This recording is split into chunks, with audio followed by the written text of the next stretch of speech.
Hello, नमस्ते. कसे आहात सगळे? छान आहात ना? मी पण मस्त आहे. मी एक 2-4 दिवसापूर्वी व्हिडिओ केला होता. हल्ली मुलींना कसं लग्न करताना फ्लॅट, गाडी सगळं पाहिजे असते. त्या अनुषंगानं एका मुलीनं कॉमेंट लिहिलेली आहे. तिनं तिच्याबद्दल सांगितलेलं आहे. कौतुक आहे. मला खूप कौतुक वाटलं म्हणून मी तिचं कॉमेंट वाचते आणि नंतर आपण ह्या विषयाबद्दल बोलूया. आपल्याला सर्वांना माहीत आहे, मला असं वाटते प्रत्येक मुलीनं फायनान्शियली इंडिपेंडेंट असणं गरजेचं आहे. का म्हणजे आपण फायनान्शियली इंडिपेंडेंट असलो का नाही, स्वतःला जरा स्वतःची व्हॅल्यू असते, आपण स्वतःची किंमत असते, कॉन्फिडन्स येते. प्रत्येक गोष्टीसाठी कोणाकडे पैसे मागावे लागत नाही, हे माझं मत आहे. तरच आपलं जग बदलणार आहे. नाही ते लेडीजवर जे अत्याचार होतात, सासरी गेल्यावर छळ होतो म्हणतो आपण, कामं करावी लागतात, हे सगळं चालूच होणार आहे. म्हणजे आपल्याला आपण बदलायला पाहिजे. मग ह्याच्यासाठी प्रत्येक मुलीने आणि मुलींचे आईवडिलांनी हा व्हिडिओ बघायला पाहिजे. त्या मुलीनं बहुतेक तिचं आयडीचं नाव लिहिलेलं आहे, बिंदास्त पोरगी म्हणून. आणि तिनं सांगितलेलं आहे, तिचं वय आहे, माझं वय आहे 29 आहे म्हणतीये.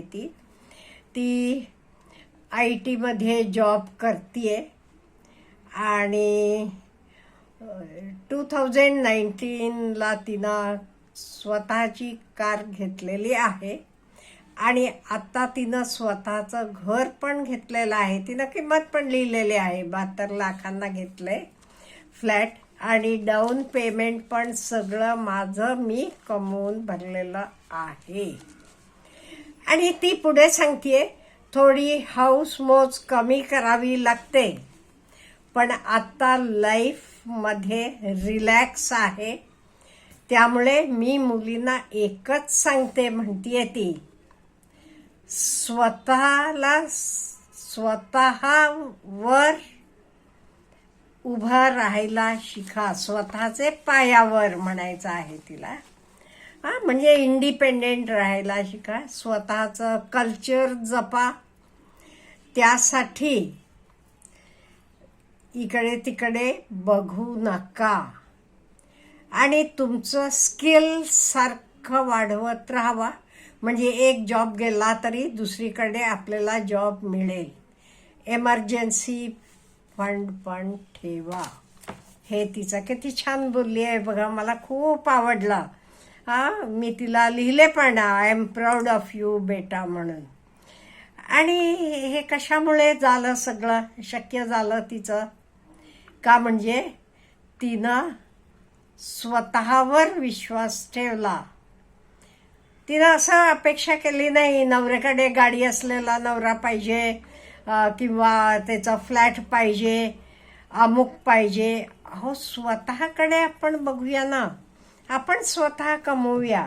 आपण मुलीला बऱ्याच ठिकाणी मी बघितले, मुलींना घरात असं म्हटलं जाते, काही म्हणाल्या, कुठला प्रवास करायचा आहे म्हणाल्या, काही घ्यायचं आहे म्हणाल्या, इथे काही नाही आहे, उद्या तुझ्या नवऱ्याच्या घरी गेल्यावर नवऱ्याकडनं घे, हे बोललं जाते. का आपण असं का म्हणत नाही, तुझं तू शिक्षण घेऊन तुझं तू मिळव, नवऱ्याकडनं घे का म्हणतो? तुझं तू मिळव, तुझं तू इंडिपेंडेंट हो, तुझं तू फायनान्शियली इंडिपेंडेंट बन. आपण मुलांची नोकऱ्या बिकऱ्या म्हणजे फायनान्शियली इंडिपेंडेंट झाल्याशिवाय लग्न करत नाही, आपले पायावर उभं राहिल्याशिवाय. M I right? तर आता नोकरी असेल, बिझनेस असेल, काही असेल, मग मुलींची आपण का लग्नाची घाई करतो? मुलींना पण आपले पायावर उभं करा. काही स्किल असेल, नोकरी असेल, बिझनेस असेल, काही असू दे, नंतर मुलींची पण लग्न करायची, त्याच्याशिवाय नाही. हे बघा, कोणी येऊन आपला हात धरून वर नेणार असं वाट बघत बसू नका.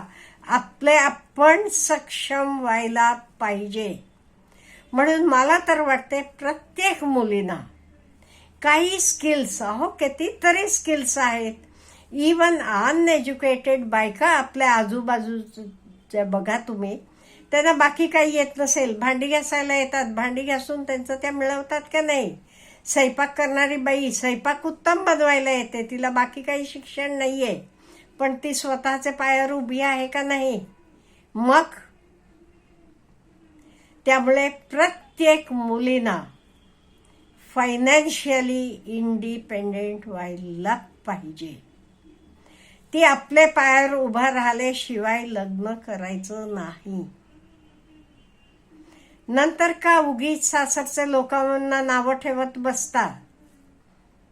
आपल्या पोरीला तुम्ही काय सक्षम बनवले हे बघा ना.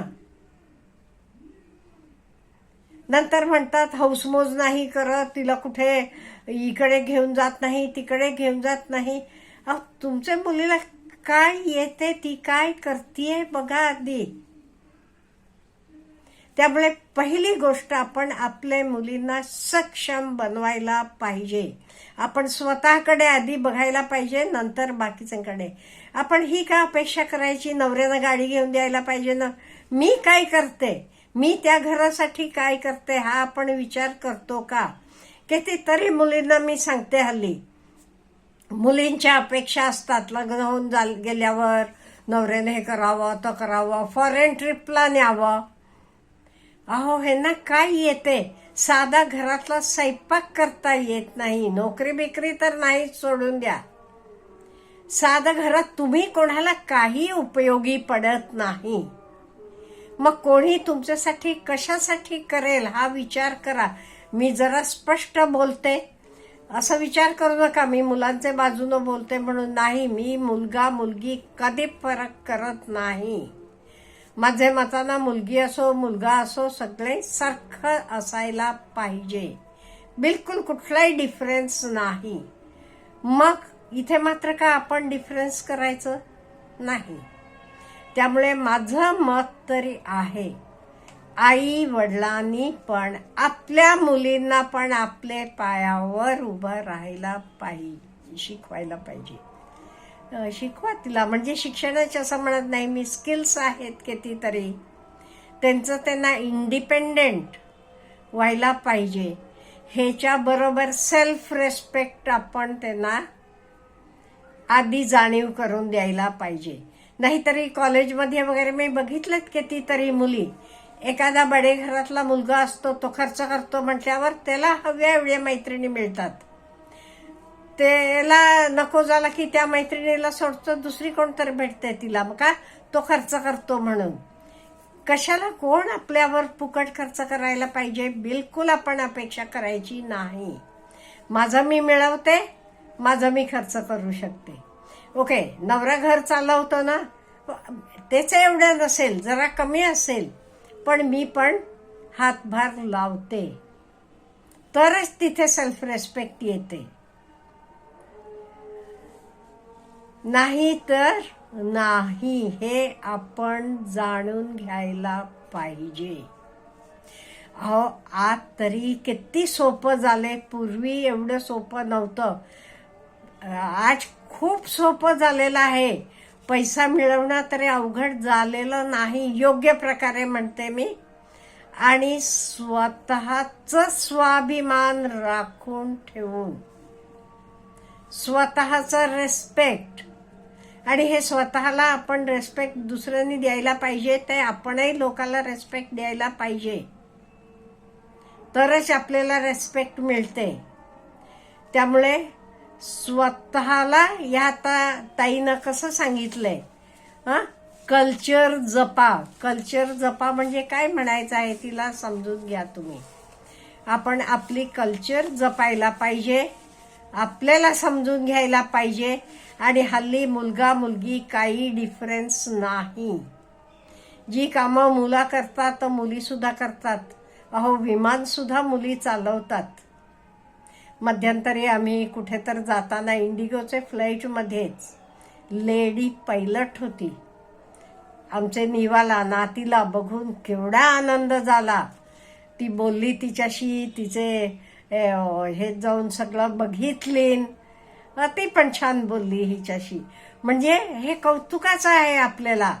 आपल्या मुली आजी विमान चालवतात. एक मुलगी विमान चालवती आणि त्यात मी बसलेले आहे. किती कौतुकाचा क्षण आहे. म्हणजे आम्ही कोणालाही काही कमी नाही. त्यामुळे मुलींनो आणि मुलींचे आई वडिलांनो, जरा मुलींवर विश्वास ठेवा आणि आपलं कल्चर, आपलं सगळं जपत त्यांना सक्षम बनवा. Have a good day.